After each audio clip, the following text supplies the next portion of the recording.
வணக்கம் உறவுகளே, பீக்கங்காய் அறுவடை செய்கிறோம். எங்களுக்கு தேவையான பீக்கங்காயை நாங்களே விதைச்சி அறுவடை செஞ்சிட்ருக்குறோம்.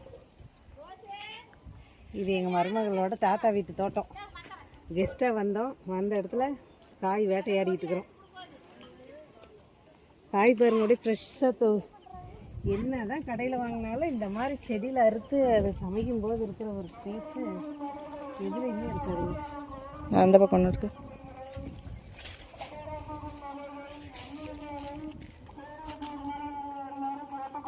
எவ்வளோதான் டவுனுக்குள்ளே அந்த இறைச்சல்லாம் வாழ்ந்தாலும் இந்த மாதிரி ஒரு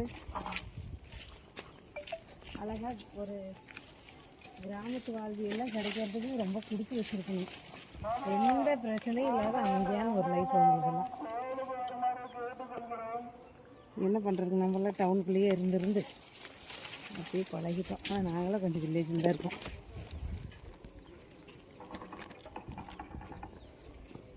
இங்கே பாருங்க, அந்த பீர்க்கங்காய் பந்தலுக்கு கீழே கொத்தரங்காய் செடி, மிளகு தக்காளி கீரை, சிறுகீரை, இந்த பாத்தி ஃபுல்லாக சிறுகீரை வரைச்சிருக்குங்க.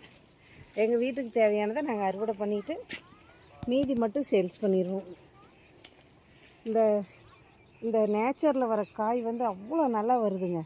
மருந்து இல்லை, இதுக்கெல்லாம் மருந்தே போடலைங்க. இதெல்லாம் தானாகவே முளைச்சி வந்ததுங்க. தட்டைப்பயிர் காய், அதாவது ஒரு செடி அப்படியே அந்த விதை இருந்தால் வந்துடுதுங்க.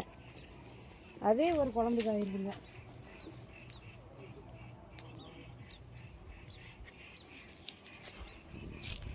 இது வீட்டுக்கும் போக வியாபாரத்துக்கும் ஆயிடுது. பக்கத்தில் எல்லாம் கேட்டாங்கன்னா ஃப்ரெஷ்ஷாகவே வாங்கிட்டு போயிடுவாங்க ஒரு ரேட் போட்டு. இந்த காய் இருக்குது. கொத்தவரங்காய் பாருங்கள், இப்படி செடி வெண்டைங்காய் பாருங்கள். அதுலேயும் எல்லாம் ஊடு பயிராக வெண்டைக்காய், கொத்தவரங்காய், ஒரு வீட்டுக்கு தேவையானது கரெக்டாக இருக்குதுங்க. பீர்க்கங்காய் வெளியில் வியாபாரப்படுத்திடுவாங்க.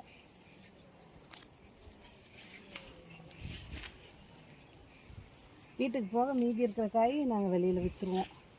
அது ரொம்ப தூரமெல்லாம் கொண்டு போக மாட்டோங்க. பக்கத்தில் இருக்கிறவங்க அவங்க காட்டில் வேறு ஏதாவது போட்டிருந்தாங்கன்னா எங்களுக்கு கொடுப்பாங்க. நாங்கள் அந்த மாதிரி பண்ட மாற்று முறையாட்ட கொடுத்துக்குவோங்க. காசுக்கு வேணுங்கிறவங்க வாங்கிக்குவாங்க.